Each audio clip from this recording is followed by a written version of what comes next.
शुरू किया जाए ना। परिवर्तन भी समझ में आ गया सबको? किसी को दिक्कत है तो बताइए। परिवर्तन विपिन किसको कहेंगे परिवर्तन?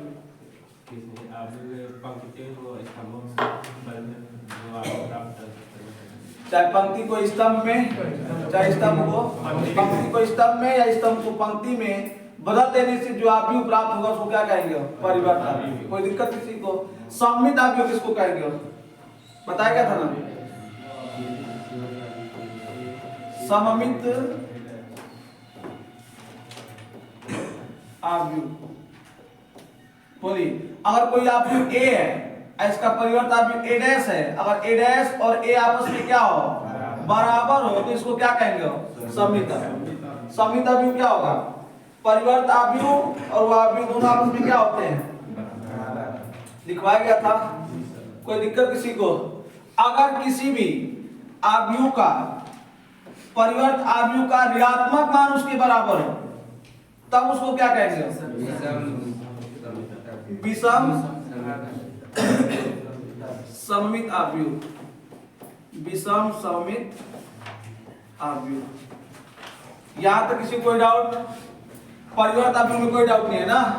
सममित में कोई नहीं। सममित में क्या है? बस उसकी पंक्ति को स्तंभ में बदल दे, जो आव्यूह मिलेगा उसको क्या कहेंगे? अगर सेम मिल गया तो सममित कहेंगे, ऋणात्मक मान के बराबर मिला तो विषमित कहेंगे। यहां तक कोई दिक्कत नहीं है। प्रश्न क्या है पढ़िए अपना।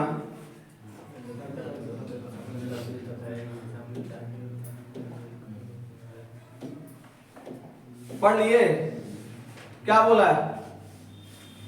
निम्नलिखित आव्यूहों को सुनना ध्यान से। निम्नलिखित आव्यूहों को एक सममित आव्यूह तथा एक विषम सममित आव्यूह के योगफल के रूप में व्यक्त कीजिए। मतलब कि मान लेते हैं, ध्यान समझना हमारी बात को।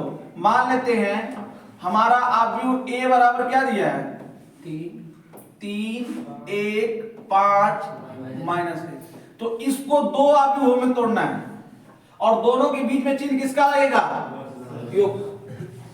कह रहा है ना, किसी आव्यूह को एक सममित और एक विषम सममित आव्यूहों के योगफल के रूप में तोड़िए। यानी दो ठो करना है। यहां पे कैसा होना चाहिए? पवन समझ में आ रहा है? जी सर। और यहां पर क्या होना चाहिए? विषम सममित आव्यूह नहीं लिखे तो आप समझिएगा ना, आव्यूह की बात तो चल रही है। ये आव्यूह है, ये भी आव्यूह है। मतलब इस आव्यूह को दो ऐसे, एक सममित होना चाहिए और एक क्या होना चाहिए? विषम सममित आव्यूह होना चाहिए और दोनों के योग के रूप में व्यक्त करना है, लेकिन मान में कोई परिवर्तन नहीं होना चाहिए। बात समझ में आ रही है? अब ध्यान दीजिएगा सममित के बारे में, विषम सममित के बारे में कल एक नोट लिखवाया गया था, शायद लिखवा नहीं तो बताए होंगे कि अगर किसी भी आव्यूह में उसका परिवर्तन आव्यूह जोड़ा जाता है तो जो योग प्राप्त होता है वो एक सममित आव्यूह होता है। बताया गया था। अगर अंतर किया जाता है तो कैसे प्राप्त होता है? विषम सममित। याद आ रहा है? अगर किसी भी आव्यूह में उसका परिवर्तन आव्यूह जोड़ देंगे तो कैसा रहेगा? सममित। परिवर्तन आव्यूह घटा देंगे तो विषम सममित। इसमें कोई डाउट किसी को नहीं?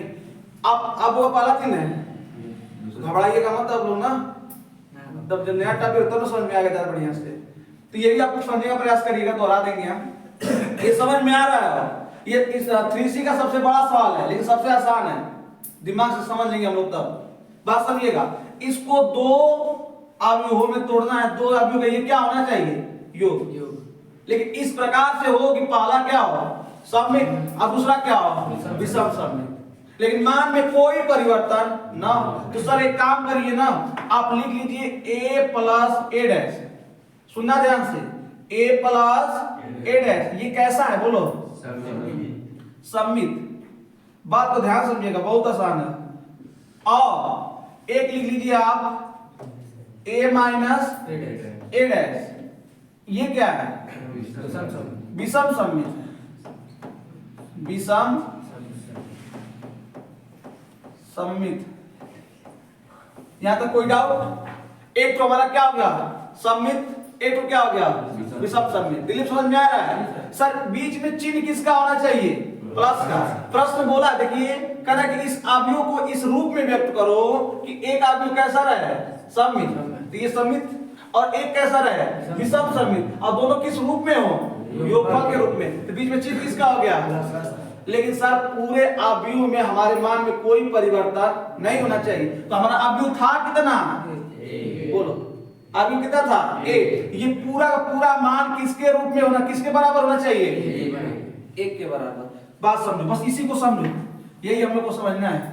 ये पूरा, ये सममित वाला, ये विसम्मित वाला जोड़ने के बाद ए के बराबर होना चाहिए। बात समझ में आ रही है। लेकिन देखो थोड़ा सा कुछ अंतर लग रहा है। अगर सर इसको आप जोड़ रहे हैं तो माइनस ए वाले से ये वाला क्या होगा, कट जाएगा। कटेगा नहीं कटेगा, ए कितना हो जाएगा, 2a। लेकिन सर होना चाहिए ए, कितना होना चाहिए ए, लेकिन हो कितना रहा है। अगर आपको कोई समस्या ना हो तो इसके आगे भी हम बैठा देते हैं 1/2 को, और इसके भी आगे बैठा देते हैं 1/2। आई बात समझ में। अब थोड़ा सोचो, फिर वही काम होगा, ए डैश कट जाएगा, घट जाएगा। यहाँ पे कितना बचा, 1/2a, यहाँ पे 1/2a, 1/2a में 1/2a जोड़ने में कितना आएगा, कुछ समझ में आया। यानी इस अवयव को अगर इस रूप में लिख दिया जाए, इस अवयव को अगर इस रूप में लिख दिया जाए तो ये कौन सा रूप होगा, सममित अवयव तथा विषम सममित अवयव का योगफल रूप। कोई डाउट है, बस यही हम लोग को समझना था। तो हम लोग क्या करेंगे, पहले इसका मान निकालेंगे, फिर इसका मान निकालेंगे, और लास्ट में उठा के दोनों मनवा रख देंगे और कह देंगे कि जो ए है ये सममित विसम्मित के योग के रूप में व्यक्त होगा। अगर कोई डाउट है तो पूछिए, बोलो। ध्यान समझेंगे, प्रश्न हमारा क्या बोला है, निम्नलिखित अवयवों को एक सममित अवयव और एक विषम सममित अवयव के योग के रूप में व्यक्त करिए। एगो सममित होना चाहिए और एक क्या होना चाहिए, विषम सममित। तो a प्लस a डैश क्या है, कल बताए थे। a माइनस a डैश क्या है, विषम सममित। एक तो सममित है, विषम सममित, बीच में चिन्ह किसका लगना चाहिए, प्लस का। लेकिन इस प्रकार से होना चाहिए कि हमारा मान कट के कितना है, a, क्योंकि उसी अवयव को उस रूप में व्यक्त करना है। उस रूप में क्या करना है, व्यक्त करना है। बात हमारी समझ में आ रही है। जैसे हमको आपके सामने हम लिख दें कि मान लीजिए 4ab लिखा हुआ है ना, 4ab को इस रूप में लिखिए कि ये योग के रूप में, अंतर के रूप में दिखाई दे, तो लिख सकते हैं a प्लस b का whole square minus a minus b का होल स्क्वायर। लिख सकते हैं ना, a स्क्वायर कट जाएगा, तो इसका 2ab, इसका 2ab कितना हो जाएगा, 4ab। इसको हम लिख सकते हैं ना, a प्लस b का whole square minus a minus b का होल स्क्वायर। इसी को हमने इस रूप में व्यक्त कर दिया। ठीक उसी प्रकार से ये कह रहा है कि जो अवयव हमारा a है उसको सममित विषम सममित के योग के रूप में व्यक्त करिए। ठीक है, कोई प्रश्न ये पूछा था कुछ दिन पहले, कल ही पूछे संतला टांगी में, जी आई लव टाइम से ना, अच्छी बात है। समझ में आया। ये कौन सा रूप है, ये कौन सा है, बीच में, यही बोला है ना प्रश्न हमारा कि इस अवयव को तोड़ दो किस रूप में, सममित विसम्मित के योग के रूप में। लेकिन हाँ, मान में कोई परिवर्तन नहीं होना चाहिए। यहाँ देखिए हमने बोला कि 4ab को होल वर्ग के रूप में तोड़ दो, तोड़ा ना इसका, लेकिन हाँ मान में परिवर्तन हुआ, इसको हल करने के बाद कितना आएगा, 4ab आएगा। उसी प्रकार से इसको भी हल करने पर पूरे को कितना आएगा, a। हल करके देख लो, a dash minus plus cut जाएगा, यहाँ पे half a half a, half में कितना हो जाएगा, फुल, मतलब कितना हो जाएगा, केवल a। कोई दिक्कत किसी को, तो बस हम लोग इसका मान निकाल लेंगे। अब देखिए हम ये बात समझा रहे हैं आपको कि इस रूप में तोड़ते क्यों हैं, वरना हम डायरेक्ट आपको लिखवा दिए होते कि जब किसी अवयव को सममित और विसम्मित के योग के रूप में लिखना होगा तो इस सूत्र का प्रयोग कर लेना, लिखवा सकते थे ना। लेकिन अब आपको समझ में आ गया होगा कि ये रूप हो गया सममित, ये रूप हो गया, अब बीच में हाफ क्यों लाया गया है, ताकि मान में कोई परिवर्तन ना हो। कोई डाउट किसी को, चलिए पहला प्रश्न उतारिए।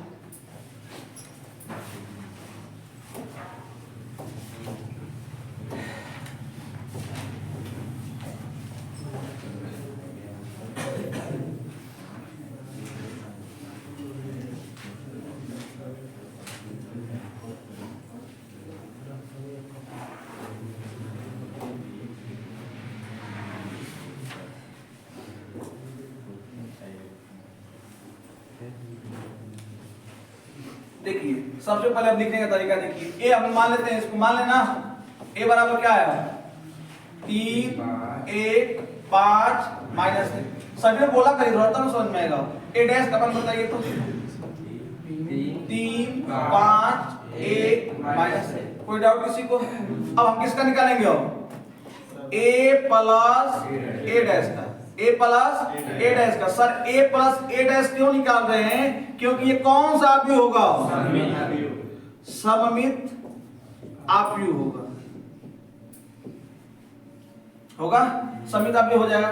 कितना हो जाएगा भैया?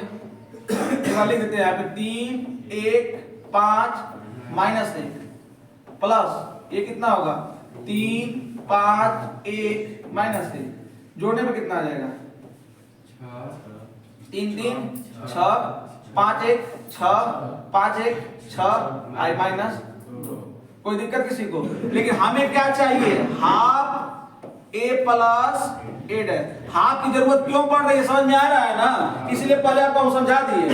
हाफ नहीं करेंगे तो ए कितना हो जाएगा? 2a हो जाएगा। फिर हमें लाना कितना है? a। एक बार फिर से समझा देंगे, इसको समझिए। अब ये बड़ा 2 का मतलब 2 से भाग करेंगे ना, इसमें कितना हो जाएगा? यहाँ पे 3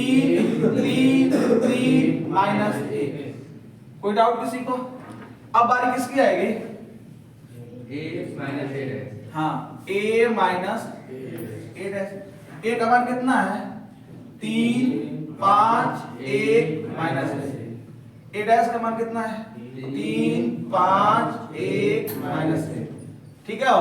घटाने पे a माइनस a डैश का मान कितना आएगा? 0 4 माइनस 4 0 हो जाएगा। अच्छा ये कौन सा होगा? विषम सममित, विषम सममित। कोई दिक्कत किसी को? तो हाफ निकालेंगे यहाँ पर भी ना।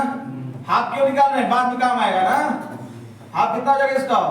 0 2 माइनस 2 0। ठीक। अब ध्यान दीजिएगा, चूंकि हम a बराबर क्या लिख सकते हैं? 1 बटा 2 a plus a dash plus 1 बटा 2 a माइनस a डैश लिख सकते हैं। क्यों ऐसा सर? क्योंकि ये क्या है? सममित। ये विषम सममित और ये योग का है ना।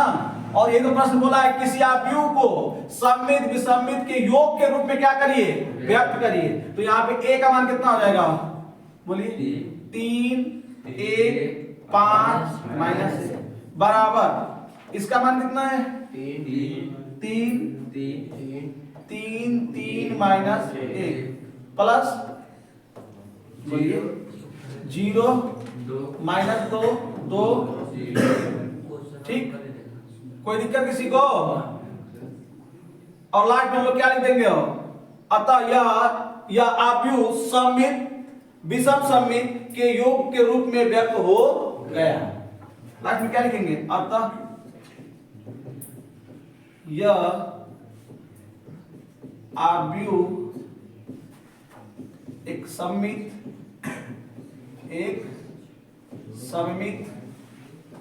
तथा विषम सममित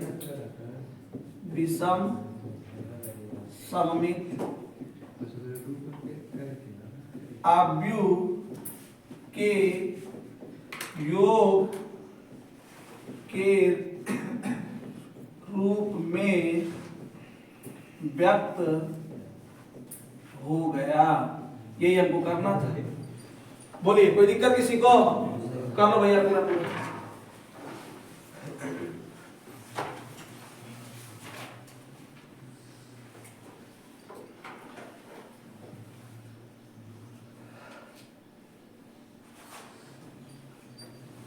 अगर किसी को डाउट है तो पूछ सकते हैं। क्यों प्लस किया गया, क्यों माइनस किया गया, क्यों हाफ किया गया? कोई डाउट है तो पूछिए। प्रश्न हमारा क्या बोला था? एक बार फिर से सुन ले सभी लोग। प्रश्न साफ साफ बोल रहा है कि एक आव्यूह दिया हुआ है जिसको सममित और विषमित के योग के रूप में व्यक्त करिए। तो सममित कब प्राप्त होता है? जब किसी अवयव में उसका परिवर्त अवयव जोड़ देते हैं, विषमित कब प्राप्त होता है? जब उस अवयव में उसका परिवर्त अवयव घटा देते हैं, तो वो समित हो गया, एक तो विषम समित हो गया। अब बीच में क्या होना चाहिए? योग। तो इस प्रकार से जोड़े कि मान में कोई परिवर्तन न होते पर दोनों में क्या करना पड़ेगा? गुण।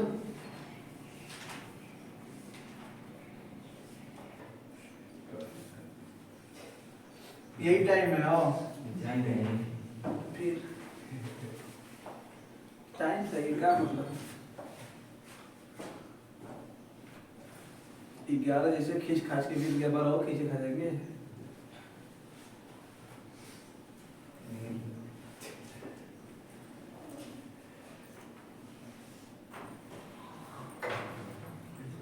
अब इन तीनों में से कोई आप बताइए जिसको करना हो कर दें। एक दिन मैं दिन कर दें तो चलिए दुपट्टा लगा कर देते हैं, तो अपने से आप लोग कर लीजिएगा। ठीक है, बोलते जाइएगा लेकिन हम करेंगे। और इसी के साथ आपका 3C समाप्त।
हो गया बेटा?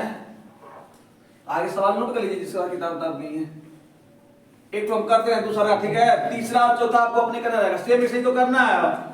अच्छा कितना कहीं कहीं इसको बी माना था तो बी माने, ए माने, सी माने, कुछ माने, उसकी कोई दिक्कत नहीं। इधर का बेटा है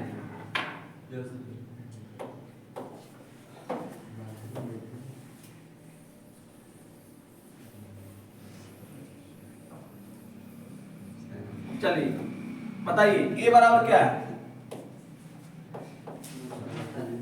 बोलिए पंक्ति में 6 माइनस 2 2 आगे माइनस 2 3 माइनस 1 2 माइनस 1 3। ठीक, पहले हम लोग ए डैश निकाल लें। ए डैश कितना होगा बोलिए? पंक्ति बोलिए 6 माइनस 2 2 माइनस 1 3 हो जाएगा। फिर क्या निकालेंगे? और ए प्लस ए डैश क्या होगा बोलिए? एक बार लिख देते हैं यहाँ पे 6 माइनस 2 2 माइनस 2 3 माइनस 1 2 माइनस 1 3 हो जाएगा। प्लस यहाँ पे 6 माइनस 2 2 माइनस 2 3 माइनस 1 2 माइनस 1 3। तंग को डाउट हो तो बताइएगा कितना आ जाएगा इसको जोड़ने पर? 12 माइनस 4 4 माइनस 4 6 माइनस 2 4 माइनस 2 6 हो जाएगा। ठीक, ये क्या आया? बोलो समित 1/2 भी कर लेंगे क्योंकि मान में परिवर्तन नहीं होना चाहिए ना। तो a प्लस a डैश ये आपको समझाने के लिए हम लिख रहे हैं। ये कैसा अवयव है? समित अवयव। और आपको समझ में आ भी गया होगा अब ना, ये समित अवयव। कितना आ जाएगा? हाफ कर देंगे तो इसका 6 माइनस 2 2 माइनस 2 3 माइनस 1 2 माइनस 1 3। कोई दिक्कत? अब क्या निकालेंगे? a माइनस a डैश हो गया ना सब पे जाता?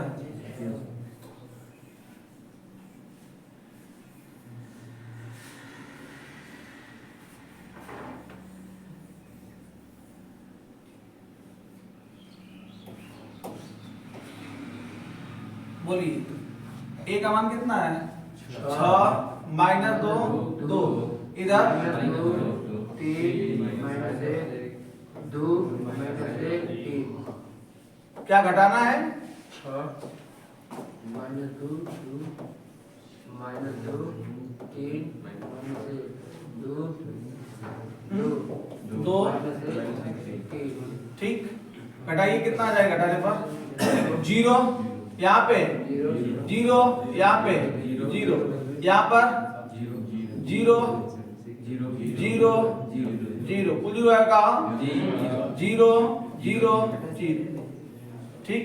इसका हाफ वाला भी क्या आ जाएगा? 0 0 0 0 0 0 ठीक। तब लिखेंगे यहाँ पे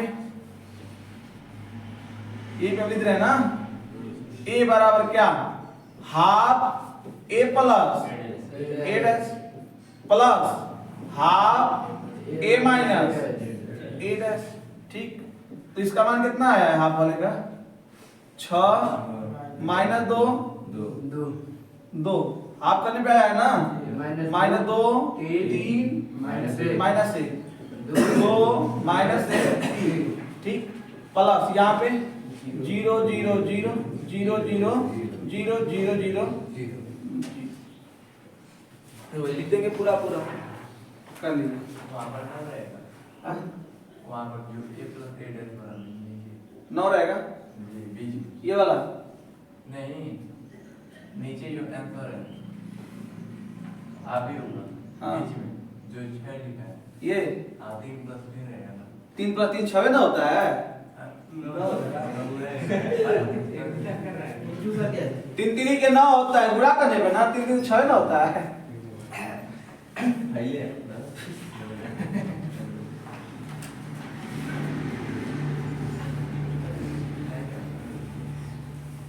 हाँ हमें उम्मीद है, और जो तो बचा उसको आप लोग कर लेंगे। कोई दिक्कत किसी को?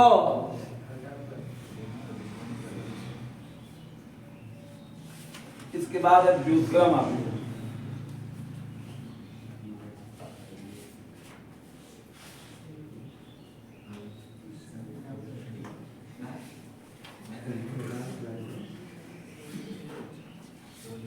देखिए यहाँ पे 3D में हम लोग को सीखना है व्युत्क्रम अव्युत।